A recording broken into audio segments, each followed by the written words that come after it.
हरिओम।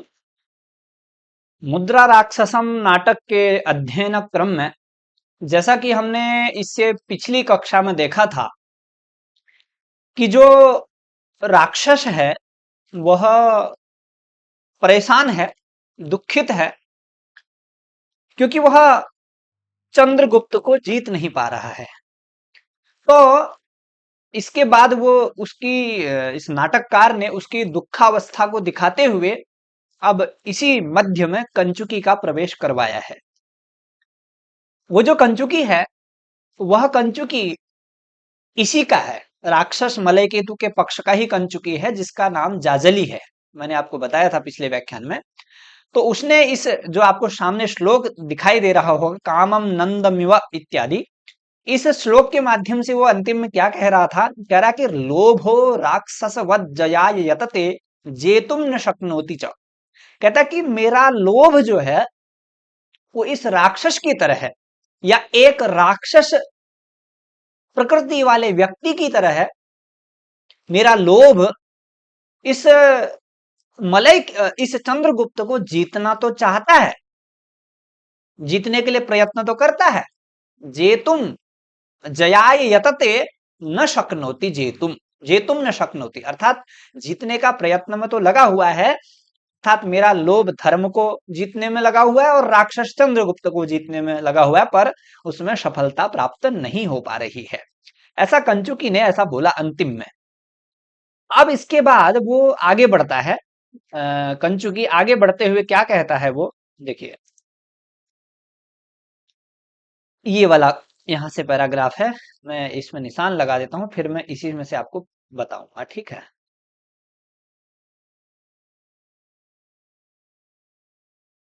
ये वाला, ठीक है। इधर उधर आप अपनी दृष्टि मत रखिए, यहीं पर रखिए। दृष्टवा अयम अमात्य राक्षस, उसने राक्षस को देख लिया कंचुकी ने, क्योंकि वो राक्षस के पास ही आ रहा था कुछ संदेश लेकर के।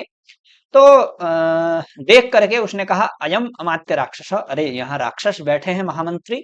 परिक्रम्य उपसृत्य च, घूम करके और उसके पास जाकर के फिर कहता है, इदम अमात्य राक्षसस्य गृहम प्रविशामि। ठीक है, यही राक्षस का गृह है, मैं यहाँ प्रवेश करता हूं। प्रविश्य अवलोक्य च अमात्य स्वस्ति भवते। क्योंकि अगर छोटे व्यक्ति ने बड़े को देख लिया है तो छोटा व्यक्ति पहले उनको अभिवादन करेगा, पर जब पहले बड़े व्यक्ति ने छोटे को देख लिया तो वो अभिवादन नहीं करेगा, वो उसको जो आशीर्वाद देता है वो कहेगा। क्योंकि कंचुकी एक वृद्ध ब्राह्मण हुआ करता है। तो वो जैसे उसने राक्षस को देखा, उसने कहा, अमात्य राक्षस आपका कल्याण हो, स्वस्ति भवते। फिर राक्षस जैसे ही उसको देखता है कहता है, आर्य जाजले। ये देखिए, कंचुकी का नाम मैं जो आपको बता रहा था वो यहाँ पर आ गया है, आर्य जाजले। जाजली उसका नाम है, जाजलिनः अपत्यम पुमान जाजली, तो उसका संबोधन में बनेगा जाजले, जैसे हरे, ठीक। अभिवादये प्रियम वदक आसनम अत्र भवतः उपनय। उनका अभिवादन करता है और अपने अपने जो उसकी सेवा में जो सेवक है उसको बोलता है कि इनके लिए आसन लाइए। अत्र भवतः, ये यहाँ पर षष्ठी का प्रयोग संबंध में किया होगा, वैसे तो होना चाहिए कि अत्र भवते, या ये भी हो सकता है क्योंकि वैसे भी यहाँ लोप हो जाएगा। ये लोप शाकल्यस्य वाली जो प्रक्रिया है, क्योंकि पहले अय होगा फिर यकार का लोप हो जाएगा, तो वो भी हो सकता है। हाँ, अत्र भवते उपनय, पर अत्र भवतः भी संबंध में ऐसा होता है, षष्ठी का प्रयोग भी होता है। अपने सेवक को कह रहा है कि जाजली आए हैं, उनके लिए आसन लाइए, ठीक है। प्रियमवदक नाम का जो उसका सेवक है, ध्यान रखिएगा, प्रियमवदक नाम का सेवक किसका है, तो राक्षस का है, याद रख लीजिए, याद परीक्षा में आ सकता है। पुरुष कहता है, इदम आसनम उपविशत्वार्यः, जो पुरुष, जो प्रियमवदक नामक पुरुष है, वो आसन ले आया और राक्षस कंचुकी को कहता है कि आर्य बैठिए, यह आसन है, ठीक है। नाट्येन उपविश्य, अब कंचुकी बैठ करके बोलता है अमात्य को, जिस संदेश को लेकर के वो राक्षस के पास आया हुआ है उस संदेश को बोलना प्रारंभ करता है। कहता क्या है, कहता है कि अमात्य कुमारो मलय केतु अमात्यम विज्ञापयति कहते हैं कि आपको कुमार मलय केतु ने कहा है कि, क्या कहा है, चिरात प्रभृत्यार्य परित्यक्तोचित शरीर संस्कार इति पीड्यते मे हृदयम। कहता है कि बहुत लंबे समय से, यानी कि जब से, कहने का मतलब ये होगा इसका, जब से धनानंद का वध हुआ, जब धनानंद समाप्त हुआ, या ऐसा भी कह सकते हैं कि जब से नंद वंश समाप्त हुआ, बहुत लंबे समय से, कि जो आप हैं, अमात्य राक्षस हैं, कुछ भी शरीर का संस्कार नहीं कर रहे हैं, अर्थात ऐसे ही दुखी पड़े हैं, अच्छे न कपड़े पहनते हैं, न कुछ आभूषण पहनते हैं, तो इसीलिए आप ऐसे ही हैं। मेरा हृदय है वो जो पीड़ित हो रहा है, आपकी ऐसी दीनता, आपके ऐसे दुख को देख करके, पीड्यते मे हृदयम। वो आर्य कैसा है, चिरात प्रभृति आर्य, अर्थात लंबे समय से आर्य राक्षस, परित्यक्तोचित शरीर संस्कार अमात्य राक्षस, अर्थात परित्यक्त उचित शरीरस्य संस्कारः येन सह, या परित्यक्तः उचित शरीर संस्कारः, उचित शरीर संस्कार भी हो सकता है, अर्थात त्याग किया है जिसने अपने शरीर के उचित संस्कारों को, उचित आभूषण आदि को, पगड़ी है या गले में पहनने वाले अन्य आभूषण हैं, हाथों में पहनने वाले हैं, या अच्छे अच्छे कपड़े हैं, वो वर्तमान में राक्षस नहीं पहनता है, क्योंकि उसके स्वामी चले गए हैं और वो स्वामी भक्ति में नंबर 1 पर है, स्वामी भक्ति में उसकी पहली गणना होती है। तो इसलिए जो कुमार मलय केतु है उसको दुख हो रहा है, कह रहे हैं कि कुमार मलय केतु को दुख हो रहा है, इसलिए उनने ऐसा कहा है। क्या कहा है, यद्यपि स्वामी गुणा सहसा न शक्यन्ते विस्मर्तुं। कहता है कि मैं मानता हूं कि स्वामी के गुणों को इतनी जल्दी भूला नहीं जा सकता है। यदि हमसे किसी का वियोग हो गया है, वो हमारा बहुत ही घनिष्ठ प्रेमी है, हमारी उसके प्रति बहुत भक्ति है, बहुत समर्पणता है, अगर वो सहसा चले जाए यहाँ से, तो सहसा उसके दुख को भी हम जल्दी नहीं भूल पाते हैं, बहुत लंबे समय तक वो दिल में बैठ जाते हैं। तो ऐसा वो बोलता है, और कहता है तथापि मद विज्ञापनाम मानयितुम अर्हत्यार्यः। कहता फिर भी, कहते हैं कि आप राजा के स्वामी के गुणों को भूल नहीं पा रहे हैं, मैं समझता हूं आपके दिल का दर्द, फिर भी मेरी आज्ञा, मेरी बात, मेरी सलाह आप मानेंगे, ऐसा मुझे विश्वास है। अब वो सलाह क्या दे रहा है, कहता है इति आभरणानि दर्शयित्वा। कहता है ये आभरण, ये आभूषण मलय केतु ने दिए हैं। अमात्य इमानि आभरणानि कुमारेण स्वशरीराद अवतार्य प्रेषितानि धारयितुम अर्हत्यार्यः।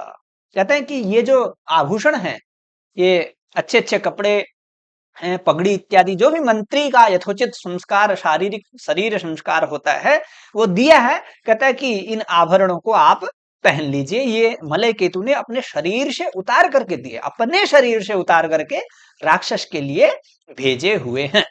ठीक है, ये उसने बोल दिया, अपनी जो संदेश लेकर के आया था कंचुकी, वो उसने बोल दिया।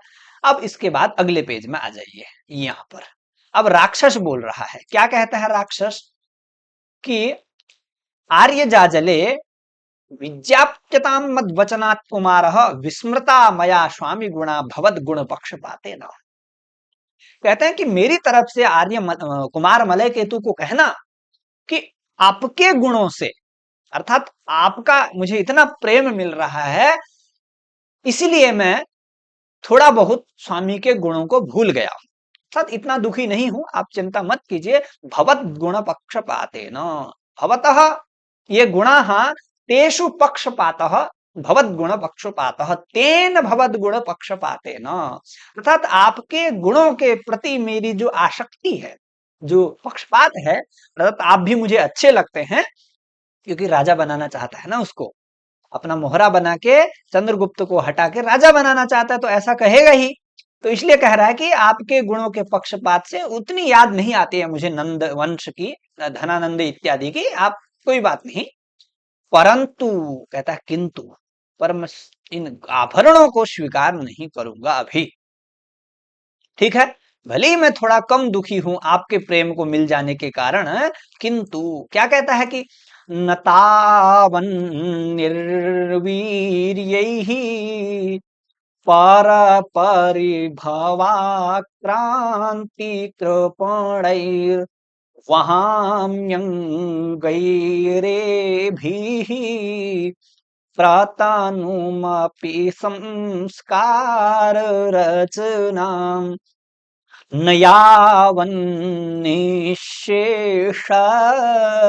क्षपितरिपुच क्रस्य निहितं हुगाङ्गे हेमाङ्कम् शुगाङ्गे हेमाङ्कम् नृवर तव सिंहासनमिदम्।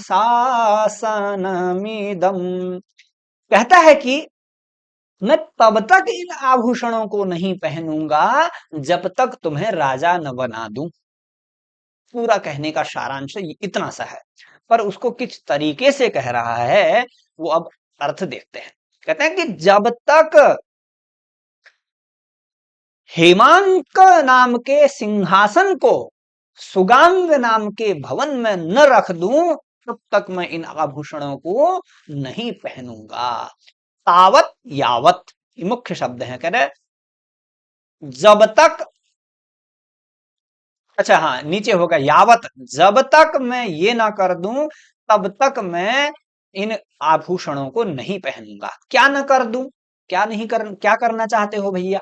अब बताता है कि कहता है यावत निशेष क्षपित रिपुचक्रस्य निहितम इदम हेमांकम नाम सिंहासनम शुगांगे न निहितम तावन प्रतनुम अपि संस्कार रचनाम न वहामि। छोटी सी भी संस्कार की रचना को मैं स्वीकार नहीं करूंगा। कहता है अब मेरे अंग कैसे हैं, जिन अंगों की मैं रचना, जिन अंगों में कपड़े नहीं पहनना चाहता हूं अच्छे, वो मेरे कैसे अंग हैं, कैसे अंगों के द्वारा मैं संस्कार की रचना नहीं करना चाह रहा हूं। एभिः अंगैः प्रतनुम अपि किंचिदपि न्यूनम अपि संस्कार रचनाम, ये नो यहां से ले लेंगे और वहामी यहां से ले लेंगे। न वहामी, वहन नहीं करूंगा, धारण नहीं करूंगा। किसके द्वारा? अंगों के द्वारा। क्या? संस्कार रचना को। कैसी? थोड़ी सी भी। प्रतनुम अपि, अब वो अंग कैसे हैं? पर परिभवा क्रांति कृपणैः अंगैः, दो विशेषण लगाए हैं बहुत अच्छे, और ये दोनों ही विशेषण इस श्लोक में अलंकार को प्रदर्शित कर रहे हैं। तक आप लोग कमेंट में बता सकते हैं कि क्या इसमें अलंकार है, जब तक मैं बता देता हूं। कहता है पर परिभव, कहता है परस्य शत्रोः परिभवात् आक्रांतः कृपणः, अर्थात शत्रुओं के परिभव से, शत्रुओं के वार से, शत्रुओं की शत्रुता से, शत्रुओं की शत्रुता के वार से आक्रांत कर देने से कृपण हो गए हैं जो मेरे अंग। ऐसे अंगों के द्वारा मैं शरीर की रचना नहीं करना चाहता हूं तब तक। कृपण का मतलब दीन हो गए हैं मेरे शरीर, और आघात करने के कारण। किसके द्वारा? परिभव के द्वारा, पराजय के द्वारा। पराजय किसकी? शत्रुओं की। अर्थात शत्रुओं के द्वारा मिली हुई पराजय के आघात से दीन हो गए हैं जो मेरे अंग। ऐसे अंगों से मैं थोड़ा सा भी संस्कार नहीं करना चाहता हूं। और कैसे हैं मेरे अंग? निर्वीर्यैः निर्गतः वीर्यम येभ्यः तादृशैः निर्वीर्य, अर्थात वीर्यहीन हो गए हैं, अर्थात वीर्य पराक्रम जो है वो एकदम शिथिल पड़ गया है। ऐसे मेरे अंगों के द्वारा थोड़ा सा भी संस्कार तब तक नहीं पहना जाएगा जब तक यावत निशेष क्षपित रिपुचक्रस्य इदम तव सिंहासनम शुगांगे न निहितम भवेत्। निश्चेष रूपेण, अर्थात निर्गतः शेषः यस्मिन् या येभ्यः, हाँ समस्त, निशेष का मतलब होता है समस्त, संपूर्ण, कुछ शेष नहीं बचता है जहां पर, अर्थात संपूर्ण रूप से नष्ट कर दिया है रिपु के चक्र को जिसने। निशेषेण क्षपितः रिपु रिपोह चक्र, रिपु के समूह, रिपु का मतलब शत्रु, संपूर्ण रूप से नष्ट कर दिया है शत्रुओं के समूह को जिसने इस प्रकार के इस आसन के द्वारा, अर्थात आसन के द्वारा आसन को जीता जाता है। जैसे वर्तमान में मंत्री अपनी कुर्सी से दूसरे की कुर्सी छीन ले रहे हैं, अर्थात अपनी कुर्सी के बल पर, अपने अधिकार के बल पर दूसरे के अधिकार को छीनते हैं, तो वो अधिकार ही एक साधन बनता है उस दूसरे के अधिकार को छीनने में। उसी प्रकार से यहां पर ये मंत्री राक्षस कह रहा है कि जिस प्रकार से इस आसन के द्वारा मैं समस्त शत्रुओं को समाप्त करते हुए इस आसन को भवन में, राजभवन में स्थापित ना कर दूं, तब तक मैं इन आभूषणों को नहीं पहनूंगा। और न निहितम इदम सिंहासनम तब, अर्थात तब भवतः कुमार मलय केतु हो इदम सिंहासनम सुगांगे, सुगांग नाम का भवन है और हेमांक नाम का सिंहासन है। ये याद रख लीजिएगा, दोनों चीजें। हेम का मतलब होता है हेमस्य अंकम चिन्हं हेमलांछितम, अर्थात सोने से बना हुआ यह सिंहासन। सुगांग एक भवन का नाम है जो राजभवन था धनानंद का। उस भवन में जब तक इस सोने से बने हुए सिंहासन को मैं स्थापित कर दूं, समस्त शत्रुओं को समाप्त करके, तब तक मैं किसी भी प्रकार का शरीर में आभूषण नहीं पहनूंगा। अब आभूषण तो इसको ऐसे पहना रहे हैं जैसे ये कोई नायिका होगी, ठीक है, राक्षस को, पर पहनता भी इसी प्रकार के था ये। आप चंद्रगुप्त मौर्य देखेंगे सीरियल तो उसमें दिखता है इसी प्रकार का, थोड़ा सा आप समझ रहे होंगे मैं क्या कहना चाह रहा हूं, ठीक है। तो इसमें इस प्रकार की बात कही गई है। कहने का मतलब है समस्त शत्रुओं को मैं जब तक समाप्त न कर दूं, अर्थात समस्त शत्रुओं को न हरा दूं जिन शत्रुओं से मैं हार चुका हूं, और हरा करके जब तक मैं आपके आसन को स्थापित न कर दूं, आपको राज सिंहासन पर न बिठा दूं, तब तक मैं कुछ भी नहीं करने वाला। ये बात इस 10वें श्लोक के माध्यम से राक्षस ने कंचुकी को कही है, ध्यान रखिएगा। कंचुकी को कही है मलय केतु के लिए कि आप मलय केतु को ऐसा कहना। कहा था ना विज्ञाप्यताम मद्वचनात् कुमारः, ठीक ऐसा भी आता है कई बार कि ये श्लोक कौन किसके प्रति कह रहा है ना। चलिए, तो अब इसके बाद क्या बोल रहा है, वो कंचुकी बोलता है अब, क्योंकि जब इसने ऐसा कहा कि मैं जब तक ऐसा ना कर दूं तब तक नहीं पहनूंगा, तो कंचुकी अब इसका मनोबल बढ़ाएगा। क्या कहेगा, अमात्य त्वयि नेतरी सुलभम एतत् कुमारस्य, करे तुम्हारे नेता होते हुए, तुम्हारे मंत्री होते हुए ये सब सुलभ है, ऐसा हो सकता है कुमार के लिए, मलय केतु के लिए। अगर आप जब तक मंत्री हैं तो क्यों नहीं, बिल्कुल कर सकते हैं। तत प्रतिमान्यताम कुमारस्य प्रथम प्रणय, इसलिए आप पहला प्रेम, पहले ही प्रेम के लिए किया गया जो इजहार है उसको आप स्वीकार कर लीजिए।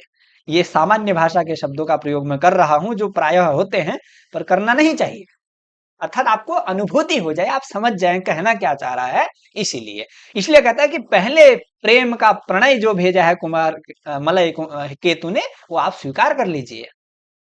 आप ऐसा करेंगे मुझे विश्वास है, फिर भी आप जो कपड़े ये आभूषण पहनने के लिए बोला है वो स्वीकार कर लीजिए। फिर राक्षस कहता है आर्य कुमार इव अनतिक्रमणीय वचनो भवान अपि, कहता है जिस प्रकार से मैं मलय केतु के वचन को नहीं ठुकरा सकता हूं, मलय केतु के वचन को नहीं नकार सकता हूं, अर्थात मुझे मानना चाहिए, उसी प्रकार से आपका वचन भी मुझे मानना चाहिए। आपका भी वचन जो है भवान अपि अनतिक्रमणीय वचन कुमार इव, आपका वचन भी अनतिक्रमण नहीं किया जा सकता, मैं मानूंगा। तद अनुष्ठीयते कुमारस्य आज्ञा, इसलिए मैं कुमार की आज्ञा से आभूषणों को पहन लेता हूं, कोई बात नहीं। कंचुकी नाट्ये विभूषणानि परिधाप्य प्रस्ति भवते साधयाम्यहम्, अर्थात परिधाप्य का मतलब उसको दे करके, सौंप करके। अब जो कंचुकी है वो उसको आभूषणों को दे करके आपका कल्याण हो कह करके, साधयामी कह करके चला जाता है वहां से। साधयाम्यहम् गच्छाम्यहम्, राक्षस बोलता है आर्य अभिवादये कंचुकी निष्क्रांत। अब यहाँ पर कंचुकी चला जाता है जाजली नाम का मलय केतु का संदेश लेकर के, नहीं मलय केतु का संदेश सुना करके राक्षस का संदेश लेकर के चला गया। फिर बोलता है राक्षस अभिवादन करके, कहता है कि प्रीमवदक जायताम कोयम अस्मत् दर्शनार्थी द्वारे तिष्ठति। दर्शनार्थी होगा अर्थात हे सेवक, हे प्रियमवदक, कोई द्वार पर हमसे मिलने आया हुआ है, हमारे दर्शन का इच्छुक है, इसलिए पता करो कि कौन आया हुआ है। ठीक है। फिर प्रियमवदक परिक्रम्य आहितुंडिकम दृष्ट्वा, अब प्रियमवदक जो है वो आहितुंडिक को देख लेता है। आहितुंडिक कौन था? आप निरंतर अध्ययन में लगे होंगे तो आप समझ गए होंगे, वही सपेरा विराट गुप्त जीर्ण विष जिसका नाम है। ठीक है, वो आ गया है, क्योंकि वो आ ही रहा था, वो उसी ने तो इस अंक का प्रारंभ किया था। ठीक है, वो तो राक्षस से मिलने आ ही रहा था, मनी मन आकाश को बहाने करके राक्षस से बात भी कर रहा था। अब वो आ गया है, यदा वो अब परिक्रम्य आहितुंडिकम दृष्ट्वा वो बात करने लग जाता है प्रियमवदक, यदार्य आज्ञापयति ननु आर्य कस्त्वम भोः। अब वो उसको पूछ रहा है कि आप कौन हैं। ठीक है, अब इन दोनों का वार्ता बहुत ही अच्छी चलेगी। जिस प्रकार से प्रथम अंक में शिष्य से उसकी बात चल रही थी, मजेदार बात, जहां पर नहीं सर्वः सर्वम जानाति वाली सूक्ति भी हमने देखी थी। वो बोलता है ना कि आपके गुरुजी को मैं सिखाऊंगा ये सो इत्यादि, तो अब आहितुंडिक भी यहाँ ये बोलेगा, इससे बोलेगा। तो ये हम संवाद जो है ये कल देखेंगे, आज इतना ही रखते हैं। ठीक है, तो आप सभी का धन्यवाद। नमो नमः। अध्ययन अच्छे से कीजिएगा आप सभी लोग। ओ